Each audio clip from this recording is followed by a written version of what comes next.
Welcome to this webinar titled Insurers Leading the Way to Net Zero. My name is Shaun Tarbuck and I'm the Chief Executive of ICMIF, which represents mutual and cooperative insurers throughout the world.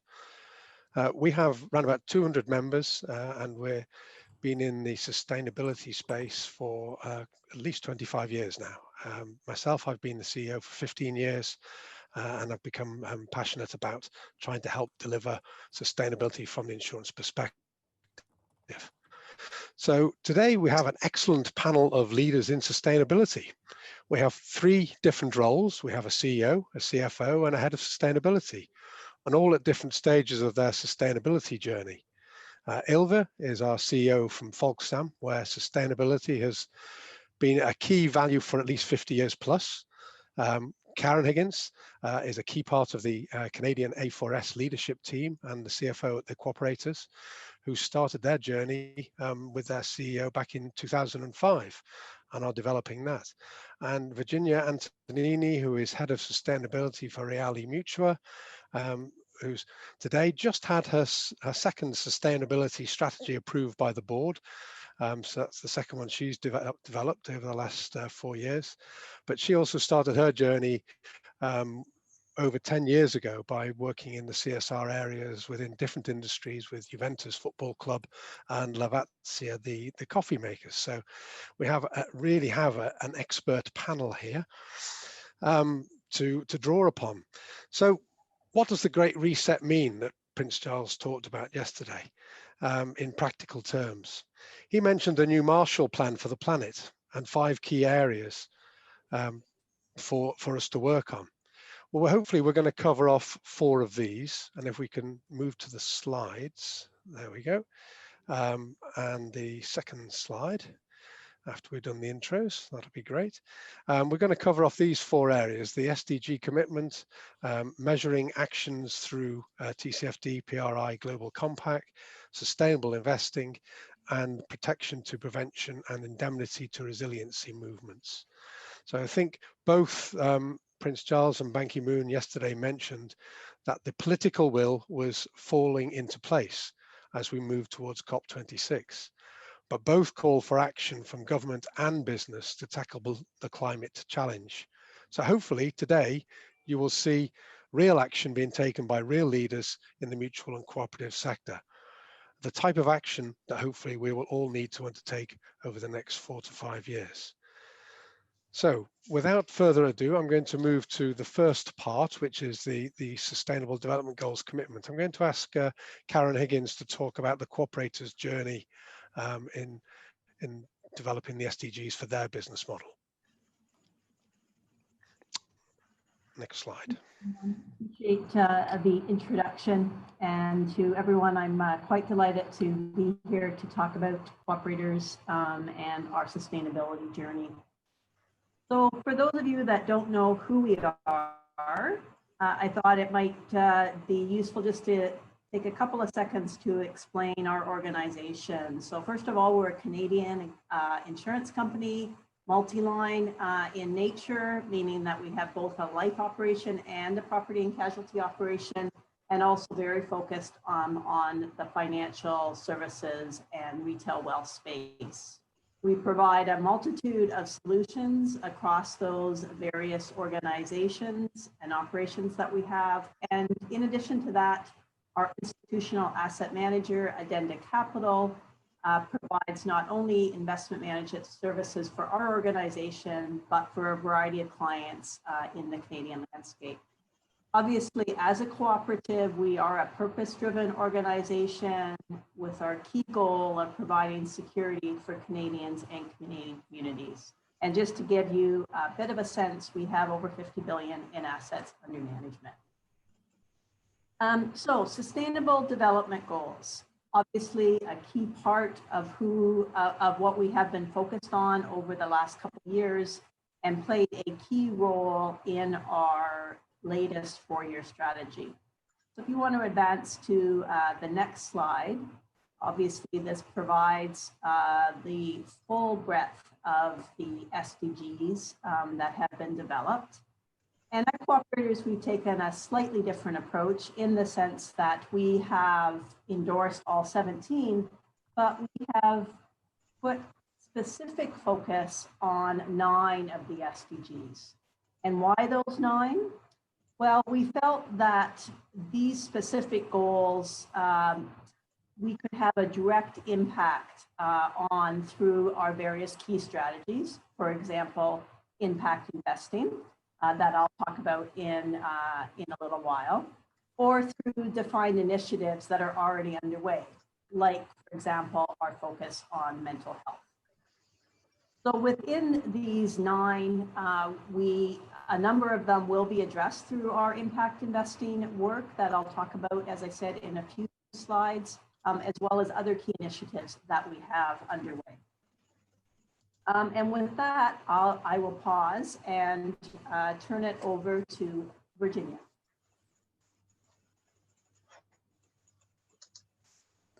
Thank you very much, Karen. Can you all hear me? Thank you, Shaun, for inviting me to this inspiring event. It's quite an honor to be speaking on the day after Mr. Ban Ki-moon and Prince Charles. So we'll try to keep up the level to that. And it's a real pleasure to be here with YIva and Karen. So I was asked to join this seminar to tell you about how mutuals work on the SDGs and how they are embedded in our business strategy and how we try to include them in everything we do and not just exposed in our actions, but ex ante in our processes, so that our process towards sustainable development is intentional and not simply a marketing strategy. So I would ask to go to the first slide, which describes our sustainability strategy. Just to let you know how we designed our sustainability strategy. We started out with our founding principle, which is mutuality. If you don't know who Reale Mutua is, and you probably don't, but 192 years ago, in Turin, it was founded, and it was founded under the principle of mutuality. And we still are mutual today. We are a group. We are the largest mutual insurer in Italy. And we are a group who also holds normal insurance companies, which are not mutuals, real estate companies, a bank, and we have operations in Spain and Chile as well. So we start from that founding principle, and we see how that talks and dialogues with the principles that we've established in our code of ethics. And our code of ethics is, of course, translated from the principle of mutuality. So it speaks about people centrality, it speaks about cohesion, it speaks about innovation. So those are the values that we don't want to forget in any strategy we develop, whether it's a sustainability strategy or anything else. And we see how those can be embedded into the Sustainable Development Goals, because we realize that those are our values and they're quite well spread around the world, even though in Italy mutuals are not so widespread anymore. But we want to speak to the international community and to participate in the international endeavors towards a more sustainable development. And thus, we also realize that there are 17 sustainable development goals, and we can't do everything because we are not able and capable of doing everything. And we have to choose amongst those goals, which ones we think we can impact more, on which we have an experience business-wise to really create a positive and intentional impact, and on which we can have an influence. And so we chose 5 of those goals, which are, well, partnership is maybe the first one. We perfectly realize, and COVID has shown us very well, that we can't do anything on our own. And that, as the Pope said a few weeks ago, nobody saves himself on her own. And therefore, partnerships are extremely important to generate positive impact. And then we go towards health and welfare, which of course are part of our business strategy, and they are also part of our experience. And we realize that on that, we can actually have an impact by creating more inclusive, more accessible health and welfare systems. And then decent work, of course, because we look into how lucky we are to have a system behind us which has always treated people fairly. And we think we should open this fairness towards people who belong to more disadvantaged categories. And therefore, we work on inclusiveness as well. We recently started a program with young people who come from countries where they have sought refuge in Italy, and they have competencies and they have professional competencies which are difficult to find on the Italian market. And through this program, which is founded by our foundation, we teach them coding skills, for example. And in the first year, 15 out of 20 of them have found professional employment in Italy. So we really look to create a positive impact. And we also think that then through these SDGs have to be embedded in our business strategy. And how do we do that? Well, we took our strategic plan, which goes up until 2023, which identifies 6 strategic streams, amongst which, for example, capital and innovation and digitalization. And we looked at which activities that had a sustainable objective were to be embedded in the business plan. And we presented this to the board, and this was done today with really clear KPIs and timelines. And for example, we told the board today that we want to reduce our environmental impact by 30% by 2023. And we want to become decarbonized by 2023.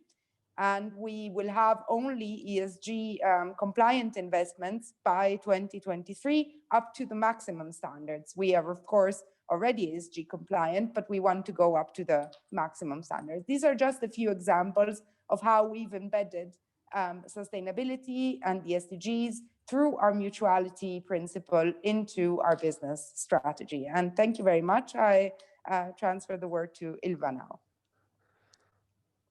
Thank you, Virginia, and thank you all for giving me the possibility to talk about our SDG journey and our sustainability work. This is a work that we are very proud of in Folksam, and because it's been a part of our strategy since the 1970s. And well, our Folksam Group target areas are directly linked to 6 of the 17 SDGs, and I will give you 2 examples.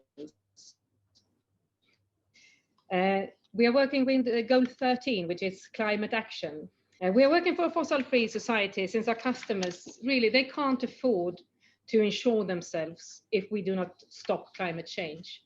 That's the bare reason why we are doing this. And our ambition is to reduce emissions in all areas of our business, from our own offices and travel and how we handle claims settlement.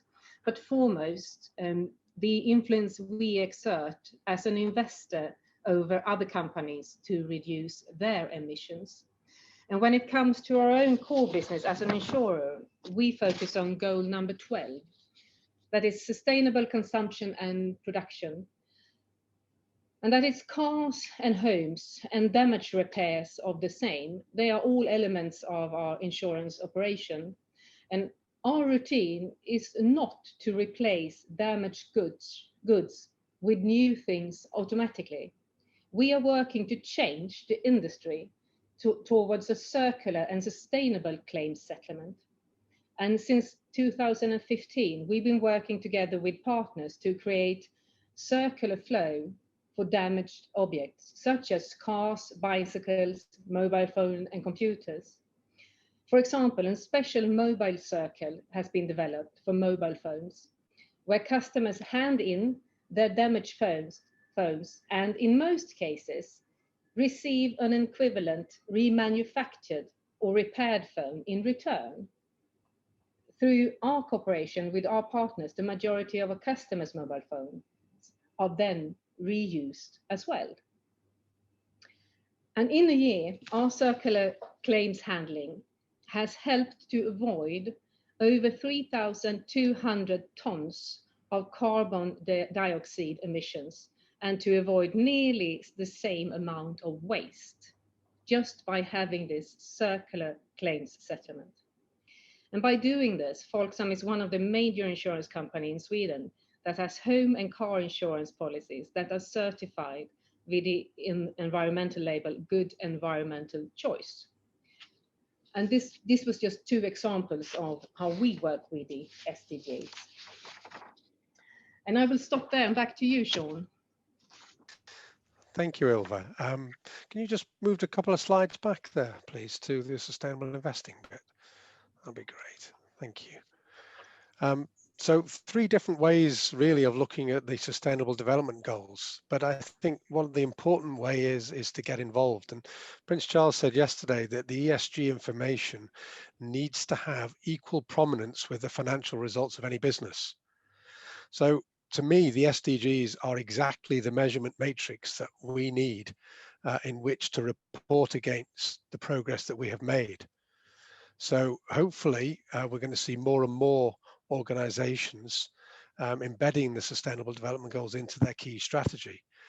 We measure at ICMIF what our members are doing, and in 2018 we had 11 members that were reporting against the SDGs. Last year we had 19 members, and by the end of 2020 we hope to have 30 members.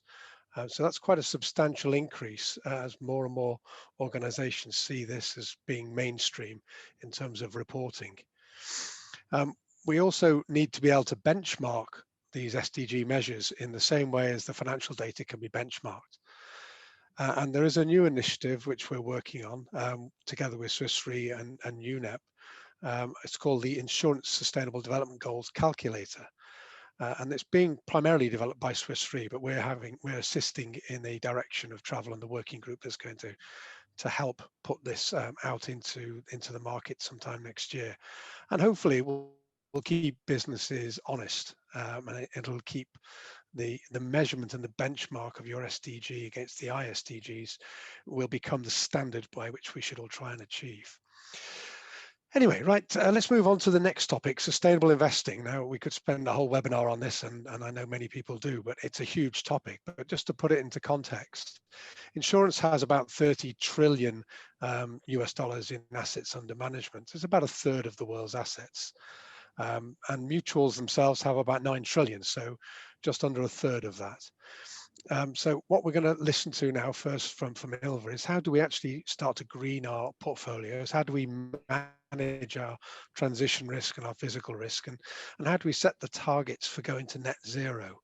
So, and then we're going to move a little bit more into looking at how can we invest and how they actually impact the sustainable development goals with Karen and Virginia. So over to you first, Ylva. Thank you. Now, next slide, please. Yeah, and you can move 1 slide more, please. Thank you. And yeah, before I start talking about our investment and the Net Zero Asset Owner Alliance, I just want to say just a couple of words about Folksam. And yeah, we just literally. The Folksam Group is a mutual insurance group with both life and general insurance within the group. Our job is to provide security for every phase of life.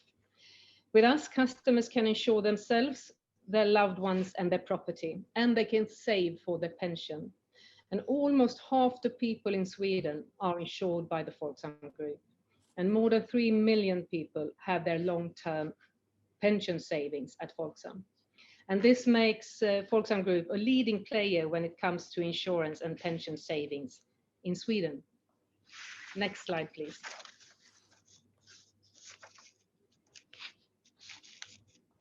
Being a leading player means having a responsibility for society. And our sustainability work is based on our vision and that sustainability represents good business. And on behalf of our customers, Folksam has around 42 billion British pounds under our asset management. And therefore, in 2019, we saw an opportunity to make an important contribution globally by being one of the initiators of the UN-convened Net Zero Asset Owner Alliance. This is an international group of institutional investors committed to transition our entire investment portfolio to a net zero greenhouse gas emissions by 2050. And this is in alignment with the Paris Agreement with 1.5 degree scenario. The Net Zero Asset Owner Alliance was launched at the Secretary General's Climate Action Summit in New York 1 year ago. And we were there. We were there. The initiative was presented on the grand scene on the grand night. It was presented after the speech of Greta Thunberg, but before the speech of the French President Macron. And it was presented as the most important private initiative at the Climate Summit. And what I'm telling you now, I hope can work as an inspiration for you all. Because if a Swedish insurance company like ours, in a small country far up in the north, can be a global initiator, you all can. Next slide, please. And since then, the Net Zero Asset Owner Alliance has grown considerably and now consists of 33 members managing just above 3.8 trillion British pounds in assets, with members from North America, Australia, and Europe. And now the work of transitioning our investment portfolios begins. Because it always comes down to hard work, doesn't it? And the easy way to do this is to divest, just to sell out all investments that have a negative impact on climate. But it's not how we're going to do it. Because then we have not accomplished any real change, any real impact on climate change. Instead, we are going to make real impact by having a dialogue with the companies that we have invested in, urging them to change their business models towards a more sustainable business. Otherwise, we cannot remain investors in their company. And the same approach will apply towards investments in bonds, infrastructure, and real estate. And in 2050, our entire investment portfolio, which today consists of 42 billion British pounds, can only be placed in investments that have net zero greenhouse gas emissions. And not only is this initiative in line with the Folksam Group's vision, but we are also convinced that climate change is a real tangible risk in our investment portfolio, with a potential risk of stranded assets. Thus, we are convinced that this initiative will have a positive impact on our long-term returns. This initiative will not compromise the return to our customers on their savings. Next slide, please.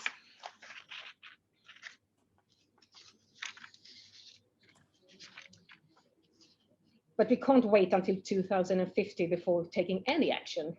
And 4 years ago, we decided to start investing in green bonds in a significant way. So we have been a driver in the development of green bond, the Swedish green bond market.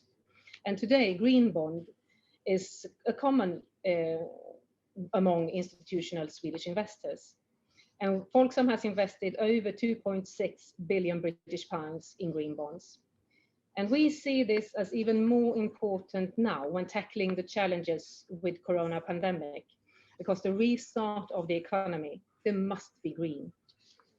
And green bonds is an excellent way of ensuring that our investments fulfill this purpose in an effective and transparent way. And it is our ambition to continue to invest in green bonds and social bonds in the future. And I will stop here and back to you, Shaun, or is it Karen? Before we go on to Karen, Ilva, I was fascinated by the story of a recent green bond that you instigated the issuance of because it worked for the community that you were serving for an insurance purpose. This I believe is a break with normal tradition where banks or multilateral investment banks actually issue the bonds, but this time you were actually forcing them to issue the bonds. Can you tell us a little bit more about that? Because I think that's really interesting as to how the investor can drive the demand. Yeah, well, we knocked on the bank's door and said, hey, we need you to market a green bond for us because we want to invest in the community. And that's because we see that it's good for our customers, it's good for our business, and it gives us a good return to our customers. And we invested in a green bond in a community in the southern part of Sweden, which is a part that is quite low, and it's risk of being flooded. So they needed to build walls in order not to have the society and their homes being flooded. And by us investing in that green bond, the community could do that. We get return, and we give that return to the people who have their insurance by us. So it's a circular way of doing things as well. It's a proper ecosystem, isn't it, to develop it? I really love that example. That's, yeah, exactly. You can see you going like that, Karen. That's the way the insurers need to lead in this whole debate. And hats off. I've not heard anyone else doing that yet. They offer the green bonds and go and buy them, and they're usually oversubscribed, but to actually drive it from the demand side, I think that's a first. And we don't have to pay for the repairment of their houses, and they don't have their houses flooded. So it's a win-win. Yeah, absolutely, yes. Okay, Karen, over to you then. Do you want to talk about your sustainable investing at the Cooperators and the impact investing side? Absolutely. Thanks, Shaun. That was amazing. I just loved it, and you're going to hear later on when I talk about resiliency that example you just provided is it. That, you know, it's kind of like the utopia. So anyway, if we can advance, I'll share with the audience a little bit about sustainable investing at the Cooperators. I'm just going to wait for the slide to advance. Perfect, thank you. So a couple points that I want to highlight. First of all, we do have a four-pronged sustainable investing approach, which incorporates promoting sustainable financial markets, ESG integration, stewardship, and impact investing. And I'm going to focus largely on impact investing, but I do want to call out stewardship because it's exactly what Ilva was just talking about at Folksam. This is key when I talk about what we've been doing and that how we move from our current target to that utopia of 100% of our investments aligned with either impact or sustainable investments. That, as Ilva said, the easiest way to get there is just to sell everything. But obviously, as the CFO, I'm not too keen on that. Particularly given volatile equity markets these days. But what, of course, ends up happening with that is you never change anything. And it's exactly as Ilva described, that we want to work with those companies that we hold equities in to change their way of thinking, to change their approaches. From a Canadian perspective, we have a large fossil fuel business. A number of fossil fuel companies are listed on our Canadian exchange. And so naturally we have investments in those. And that's a key area that we focus on in terms of changing that perspective and advancing forward. But let me dive a little bit deeper into our sustainable and specifically our impact investing. So in 2016, we started this journey on impact investing. And at that time, we set a goal of 6 to 10% of our investment portfolio being invested in those kinds of opportunities that would provide an impact back our communities, to individuals within the Canadian context.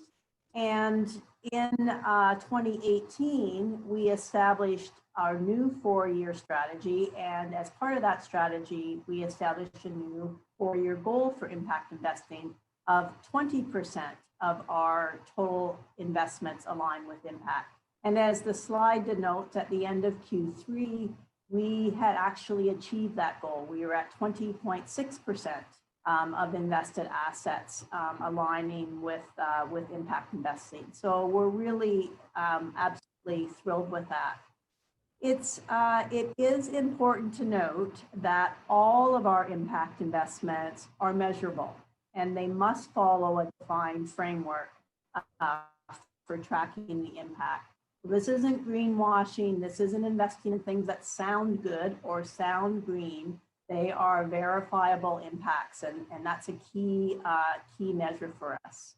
The second piece to note with that is that they must provide a market return. Again, there is a full spectrum of investments, including those aligned from a charitable perspective. And naturally, we do that as part of our foundation purposes. But this is not charity investing. These are investments that provide a market return. And in all cases, we have performance that's either consistent or, in fact, better than other investments that we hold in the portfolio. So it just goes to show that impact investing and impact investments can provide a very good return, and that's important. So we're often asked, when 100%? And of course, that is an important question, as I highlighted before. A first step in this journey, which, by the way, we do believe is fully achievable, is to ensure that all investment activity supports strong climate action. And right now, we are in the process of defining new targets for our entire investment portfolio, as well as our next set of impact targets. So that's really key. And the last thing that I want to highlight on this slide is that as the slide notes, at the end of last year, 93% of all of our investments were guided by our sustainable investing and impact investing policy. So again, going through that 4-pronged approach. And I can tell you that at the end of Q3, that had advanced to 98%. And that's largely through stewardship initiatives. So if we advance one more slide, this starts to tie in the impact investing journey that we're on, along with the sustainable development goals that I highlighted earlier. So we have taken our impact investing portfolio and we have aligned it with the 5 key themes that you can see on the left-hand side. And so key as part of this specific thing is climate change. And in fact, a vast majority of our impact investing actually align with climate change, particularly those green bonds that we've invested in. So it follows along from Ilva's example, where governments, municipal governments, city governments, provincial governments have issued green bonds, and those are going directly into opportunities to effect positive climate change. And so you can see with each theme, there's a series of focus areas, and then how we've taken that particular theme and aligned it with the appropriate SDG. So as we highlight on this slide, 6 of our 9 priority SDGs that I highlighted a few slides ago are actually represented in the impact portfolio. So a very tight alignment between what we're doing from the asset side of our balance sheet, where we are getting the impact, how it's measured, and then how it aligns ultimately with the SDGs. So with that, I will pause and I believe turn it over to Virginia. Before you do, Karen, that was really very impressive again. And I love the fact that you targeted 20% of your impact investments, but you're 2 years ahead of that. That is very credible. But I believe the challenge really is there aren't that many investments you can actually invest as impact investments. So the challenge is the supply side in this case. Maybe you could just mention a little bit about that before we go to Virginia. Yeah, absolutely, Shaun. And you're exactly right. That was one of our key challenges. So in 2016, when we started this journey, as I said, we anticipated 6 to 10% of our total investment portfolio aligned with impact investments.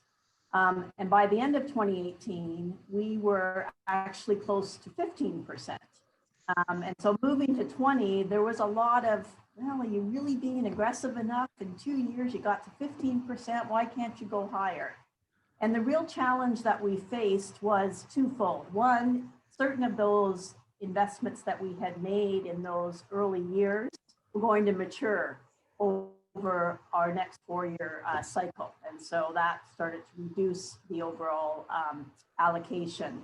But more importantly, as you highlight, the inventory of verifiable, measurable impact investings that aligned with things that made sense to us as an organization and provided the market return, we really were concerned about the ability to actually find them. And in fact, in that early stage, some of our provincial governments in Canada were changing leadership, and that view around climate was starting to get a little less positive. And so at the time, we were quite concerned about opportunities, particularly in that green bond space.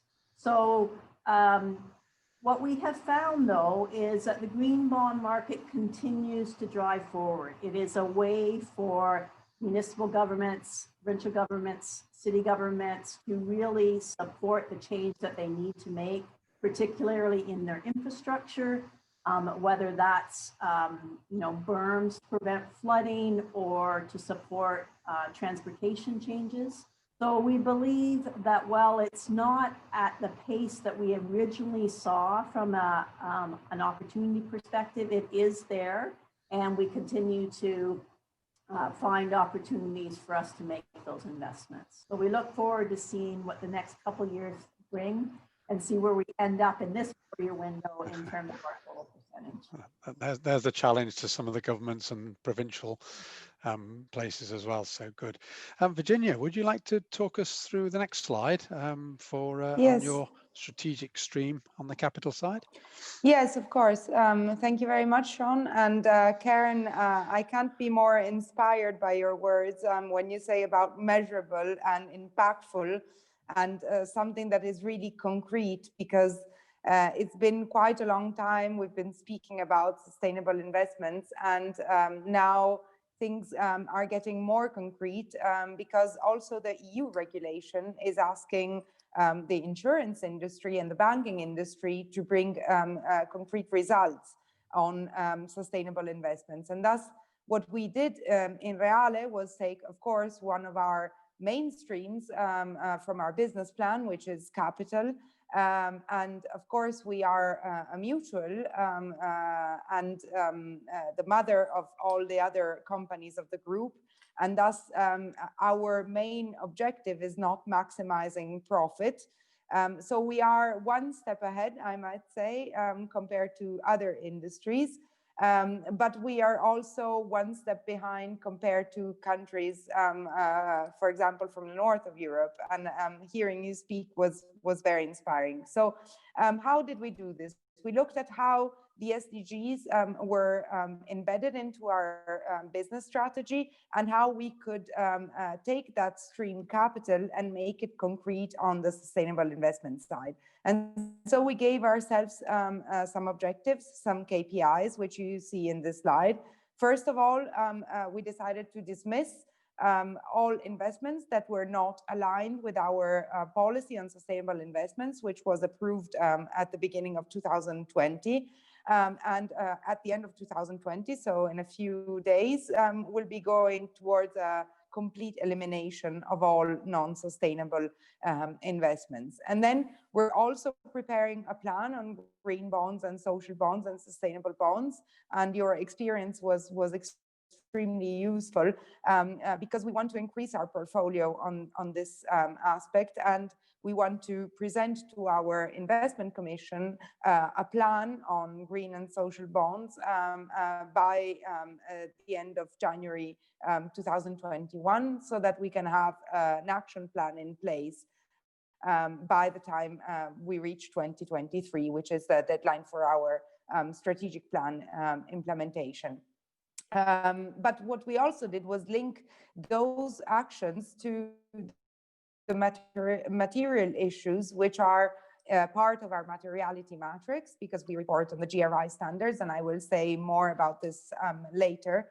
And we also looked at the performance of our financial products and how we could partner with other organizations to calculate the impact of ESG risks in the performance of our financial products and make sure that we actually generate an impact. We have a small experience in this.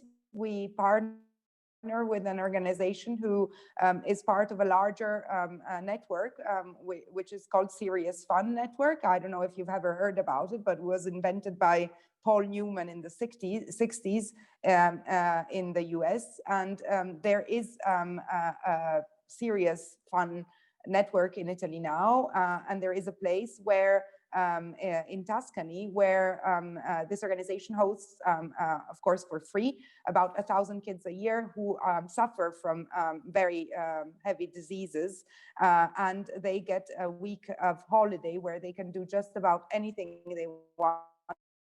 They can go over their limits in this place, which is WWF Oasis, and is completely safe for them. And we invested in this organization by designing a product, a multi-branch product, which gives back to them 0.3% of the incomes we get. And what is interesting here is the ecosystem that was created around this product, because it's not only Reale that is giving back, but it's also the agents, our intermediaries, and it's also the clients themselves. So it's 010, 010, 010. So basically bringing in our stakeholders into a larger perspective of sustainable investment was the strategy that we used there. And then, of course, we are going towards integrated reporting, which will give another push to how sustainability can actually be measurable and be linked to financial statements and financial objectives. And we will get there at the end of 2021. So this is our last GRI report. Of course, we are also evaluating whether we think the B Corporation or the Benefit Corporation process is interesting.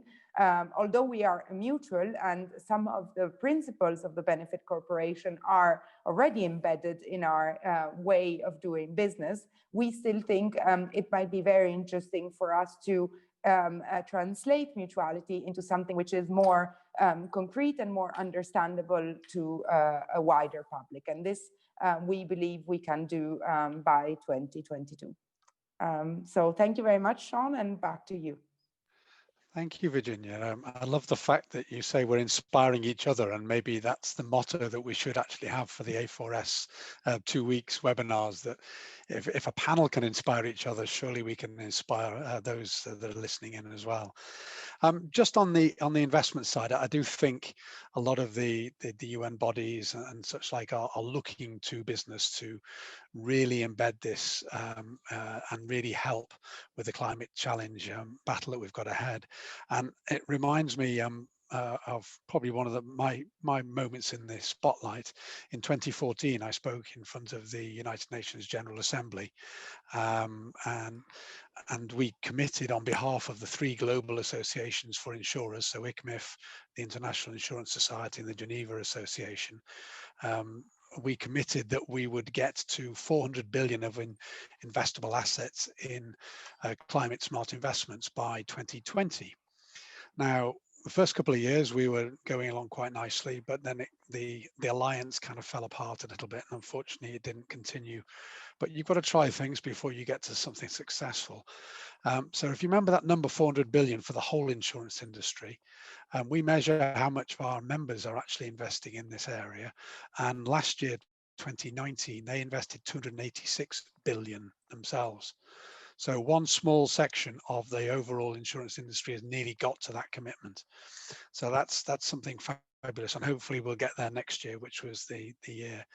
And just looking at the initiatives we've got there and the way we can help each other, the Net Zero Alliance is clearly one of those ones that we can get involved and get engaged. And there's, as we head towards COP26, there is a new group which is going to really use the Net Zero Alliance, and that's called the International Panel for Climate Finance Coalition, which involves a bit wider than just insurer. There's a lot of assets managers involved in that, but they already have the political clout because Prince Charles is behind it, Ban Ki-moon's behind it, Antonio Guterres is, Mark Carney is, and the Pope is as well. So there's a lot of people who are politically moving in this direction. What does that mean to insurers? Well, where countries have their nationally determined commitments, they're going to be looking to businesses, which in our case is insurers, to have their institutionally determined commitments. And every 3 years, we can ratchet those commitments up to make sure that we do get, whenever we think we can get to net zero, when we get there 2023 or 2030 or 2040, whatever it is, but we ratchet it up each year, just like the countries are doing. So I think that's one to look out for. It's sort of launched, but not quite yet. But it's certainly going to be a big focus of COP26. So if we can move to the next slide, and we're going to talk about what Prince Charles loves to say, what gets measured gets done. So the reporting side, and we're going to turn first to Karen to talk about sustainable reporting and Tcfd, because I know all the panelists have been doing sustainable reporting for quite some time now. So Karen, over to you. Great, thanks, Shaun. And if we can just advance the slide. I thought I'd give the audience a little bit of a backdrop to what we've been doing overall from a sustainability commitment, which has really inspired me as the CFO, but the collective finance team in terms of where we want to go. So at the Cooperators, we have a dedicated sustainability team led by our Vice President, Chad Park. They do an unbelievable job in terms of guiding our organization from a top of the house perspective as it relates to sustainability. And this team has really been a real inspiration to us in finance. But more than that, we actually have a standalone board committee. So obviously our entire board is very supportive of all the efforts that we've put into and will continue to put into from a sustainability perspective. But we do have a sustainability and citizenship committee that has a mandate to ensure that we are driving forward in our efforts and continuing to have appropriate focus on sustainability. In 2016, we published our first integrated annual report, which really takes what we had as a standalone sustainability report and the normal annual report, and we brought it all together, really combining strategy, governance, and performance, bringing together financial and non-financial information across the broad range of our stakeholder group. And then in 2018, we issued our climate commitment, which was an important step forward in terms of us publicly declaring what we were going to do with respect to addressing climate change now and into the future. And then, of course, the last thing was our commitment to net zero carbon emissions by 2020, and the fact that we had a year ago reduced that by 80%. And the pandemic has brought us a lot of things, but it has also brought us an ability to stay home and not travel. And so those emissions that many of us create through air travel in particular has certainly ceased in 2020. So that commitment will be achieved. So if we advance forward, that gives you a backdrop of what we've been driving forward in sustainability. And then, of course, this really comes to the heart of what we've been doing across the organization, but particularly in finance. So why Tcfd for the cooperators? Why did we think that this was an important thing? And we really had three main reasons that you can see on this slide highlighted in bold. We felt that it was really important that not only we understand the risks and opportunities posed by climate change, but that we can share that with others. We felt that in order to meet our overall set of mandates, that integrating climate-related risk into our governance models and business practices was critical. And third, we really fully believed that this would increase investor and consumer awareness. So as you said, Shaun, you know, really what gets measured, what gets reported on when it gets measured is really critical. So that was the why we felt Tcfd was important. And then there was the big monster how. So if you can move to the next slide, because this is the journey that we've been on. So in 2017, we publicly endorsed the Tcfd report and committed to align with the set of requirements and mandates that were put forward in that report. And then we developed a 3-year roadmap. So again, started that journey back in 2017 to adopt these measures and cover off the key areas of governance, strategy, risk management, and metrics and targets. Creating that 3-year roadmap brought together probably the most diverse working group that we have in the organization. We had accountants, we had risk managers, we had actuaries, we had communication people, we had governance experts. It was really, really quite a diverse group, and it was done under the joint leadership of my predecessor and now me, and our EVP responsible for the sustainability team. So it was quite a work effort. And then out of that work, we started to do initial disclosures in our MD&A and our integrated report. So within our MD&A, we got an opportunity to talk about the work that we were doing as it relates to our public property and casualty company. So a slice kind of our business. And then we were given, I teased the team, we were given this little small slice of the integrated report to talk about Tcfd. Never quite enough. So that led in 2019 to establish our inaugural Tcfd report. So I'm going to hold it up here. This is my working copy. It's got my scribbles on it, but it's something that we're really, really proud of at the Cooperators. And so we did the bulk of that work, related to 2019, and got it actually published in the current year. The pandemic caused us a little bit of toing and froing to get it out the door, but we did publish it earlier this year. So we're really pleased with that because it gives us the full space now to talk about this work and where we are going. And then in the current year, despite an initial pause on this work because of the pandemic, we are going to improve our disclosures and kind of start to take this to the next step. And one of those big next steps is really to start to talk about the impact of a 2-degree change on one of the risks that we face, one of the big risks that we face within the organization, and that's flood risk. Earlier this year, as I worked with our team to say, where are we going to go with this, you guys? We've got so many other things that are pushing and pulling on us because of the pandemic, including the environment that we're operating in. How can we actually advance the scenario work? Because we knew that was going to be a really big challenge. And our amazing actuarial team on the P&C side, as part of their solvency testing work that's mandated by our federal regulator, decided to take the bull by the horns and really tackle this specific issue.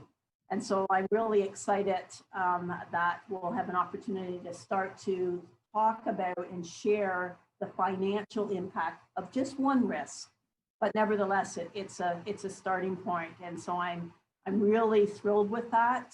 And in due course, we'll start to add in additional financial disclosure, because that's really the heart of Tcfd.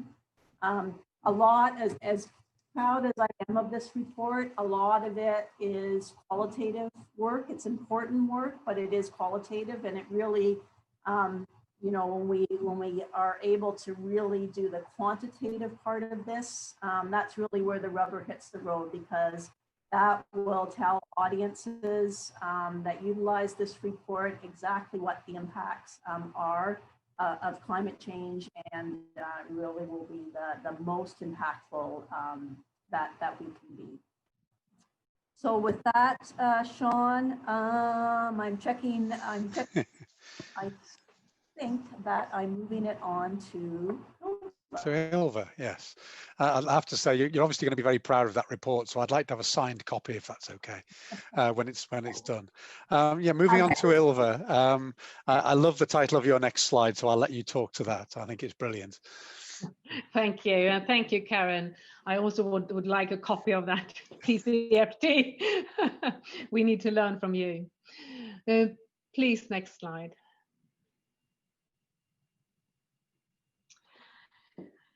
Yes, I'm going to talk about responsible investments and a principle for responsible investments, PRI. And I will start in the 1970s again, when Sweden in 1972 was the host of the first UN Environmental Summit. Folksam was engaged in that meeting. And we have a long tradition of responsible investments, and already in 2001, we launched our first responsible investment criteria, covering both exclusions, such as tobacco, as well as proactive engagement around human rights, climate and environment, and anti-corruption. And our early efforts within the responsible investments area allowed us to participate in the group of investors drafting the UN principles for responsible investment back in 2006. And as you know, these principles covers the integration of ESGs in investments decisions, active ownership and collaboration with other investors.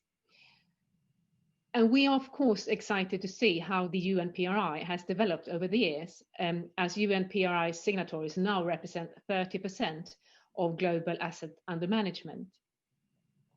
But imagine a world where all the major asset under management would work in a responsible way. And the insurance industry can indeed lead that way. I will stop there. I won't say anything more about this. I think we all know what this can lead to. So over to you, Virginia or Shaun. Virginia, yeah, do you want to bring us home with the GRI and how you're using that?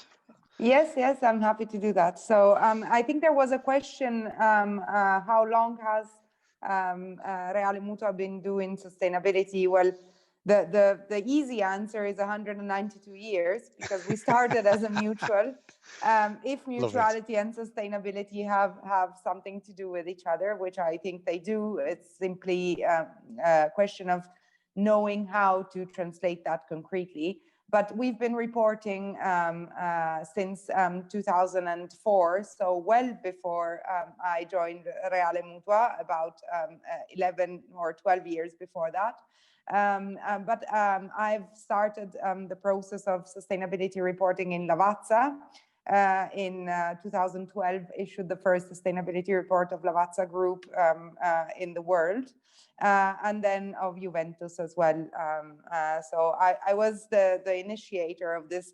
As Karen said before, it's a cross company work, because we really need all the departments to develop their KPIs and give us the numbers to respond to all the GRI requirements. We've been reporting GRI since I joined Reale Mutua, so that's 2016. And because this in Italy and Southern Europe is the most common reporting guidelines that are used. But as I said before, we plan to go into integrated reporting as of 2022, and that is another huge work and cross company work again, because of course accounting and finance are with us in this project. And we are now doing our gap analysis to try to understand whether we are nearly there or what we missed to do some integrated reporting. But let's stop at the GRI for a moment and see what the GRI is asking for now. So since 2 years now, we have a regulation in Italy which comes from an endorsement of the EU Commission directive. And it says basically that we have to engage our stakeholders in defining what are the material issues, what are the issues that are really important to our company and on which we want to report. And we also have to say why, and we also have to give precise objectives and KPIs. So initially 2 years ago, we went through a massive stakeholder engagement exercise where we engaged basically everyone from the administrators to the president to the CEO to the employees and of course the policyholders and the clients and the agents and the intermediaries, and we came up with one materiality matrix, which of course has changed over time, and this is the latest one that you're looking at, and this is the one we will report against for the 2020 reporting. So we looked at what was really important inside the company and what stakeholders outside the company thought was really important, and so this is what this matrix is all about. But once again, we also looked at those SDGs and what were the materiality themes there that we could actually influence and in which we had something to say and an impact to create. And so we looked at sustainable products and investments and good health and well-being and people and diversity. And when I say people and diversity, that means internally, but also externally. And of course, responsible consumption and production and decent work and economic growth and sustainable innovation and climate change. And these are all issues that will be looked at into our sustainability report this year, and that have gone through our board and our risk committee, because of course the GRI and the directive, the EU directive, also asked that we report against their financial risks, which are linked to those topics. So we're not looking only into what we want to do, but also how we are managing these issues and how they interact with our business plan and how they interact with the SDGs. And so, for example, on climate change, as I said, we're working on various fronts. One is sustainable investments, but again, I was hearing before, I think it was Karen again that was speaking about CO2 emissions, and we compensate CO2 emissions to bring them to zero group-wise, so worldwide, in Chile, Spain, and Italy since 2017, and we do this by at the moment buying international credits on sustainable projects. So for example, we invested in a thermal creation plant in Chile recently, but we also changed all our corporate vehicles into electrified vehicles, and this will is of course a progressive plan, but it will be 100% electrified vehicles by 2024. And so there again, we partner with the organizations that work as suppliers to us for vehicles to get this plan about and to try to bring that to 100% electrified vehicles. But we also work with our customers. So, for example, we have products that give better conditions to customers leading a sustainable lifestyle. So if they live in houses which are built with sustainable material, if they use a bicycle instead of a car, if they follow our health apps and look into their eating style. So it's all a question of, again, creating an ecosystem. And this was recently proved again with the eco bonus regulation that came out in Italy during the COVID period, where we have a network, because we have a bank, we have a health company, and we have insurance companies that can create that ecosystem to give the customer a full 100% service and also work for the environment at the same time. So I think. Thank you, Virginia. That, no, that's you've given us a wonderful segue as well into the last part of the question. But I think all of you mentioned it. It's about the multidisciplinary teams that you have set up that help deliver on the measuring side of things, and it's interesting to see that the slide that Ylva had at different times there are different ways to take leadership, and certainly we've all been on a journey, and I think the TCFD journey is just beginning. We're starting to see the UN people getting excited about it, and the regulators getting excited about it, and I think that's probably the next stage of the evolution as it starts to become more than just a voluntary but a compulsory compliance, and New Zealand's already gone to that. The UK committed last week that by 2025 TCFD will be compulsory, and I think the EU is probably going to move in a similar direction. So anyway, we're moving to just the last part. I know we're getting close to the end of our session, but I think it's important to look at the liability side and the move from protection to prevention, or as the cooperatives like to call it, the move from indemnity to resiliency. So with that in mind, if you could move to the next 2 slides, Karen will talk to indemnity to resiliency. Thank you. Thanks, Shaun. So for those of you that aren't in the insurance space, maybe just get you to flip back. There we go, perfect, thank you. Who aren't in the insurance space, indemnity is what we think about, what you guys have happen when you have a claim. So something bad happens, you file a claim, and the insurance company gives you money to make you whole. That's the typical insurance process. But our view and my fellow panelists want to see that change from indemnity to resiliency. So for our communities to build towards resilience, all Canadians really need to understand the risks that they face. Understanding the risks is critical because at a 2-degree climate scenario change, many people in many places, and especially vulnerable and marginalized populations, will become insurable.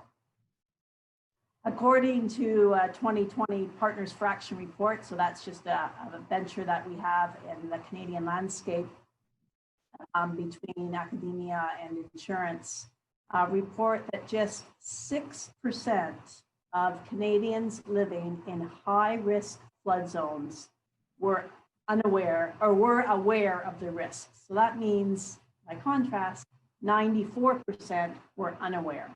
It's quite amazing. And clearly, this needs to change in order to start to move to that resiliency place. As one of Canada's largest property and casualty insurers, we see the impacts of insurance risk on a regular basis. We also see decisions made to allow rebuilding in flood zones, as an example, or for individuals to rebuild with materials that we know will be destroyed in the next hail event.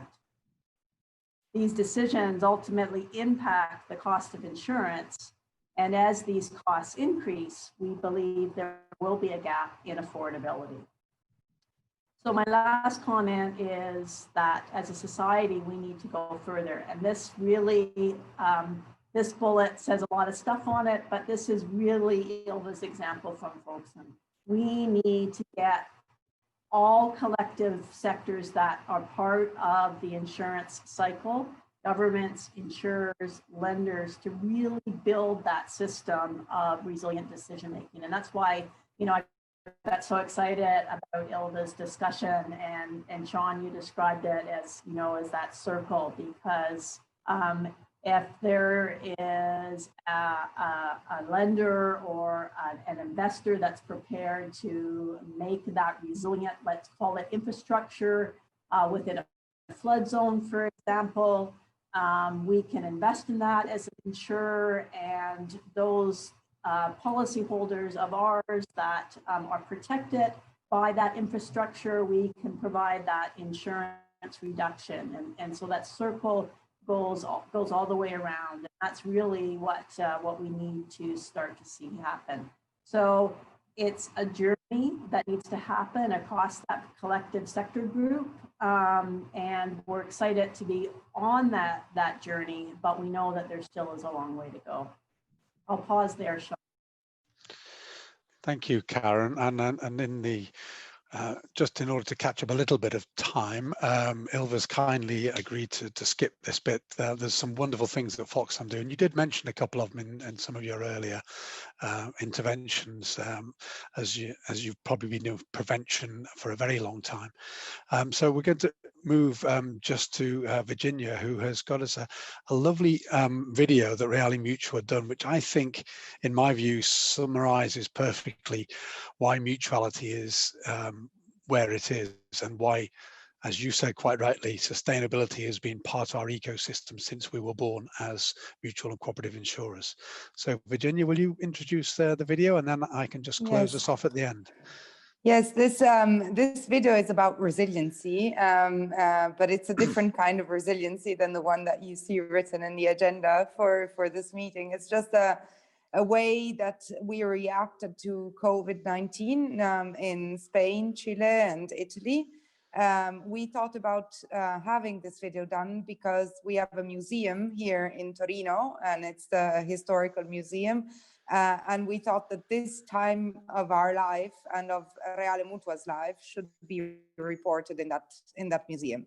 And so this is how everything fell into place, even though it was maybe 24 hours that we got as an advice to leave the office and never come back for the next 3 months. And so I just leave you to the video, and then maybe you can tell me whether what I explained makes sense with the video. Thank you.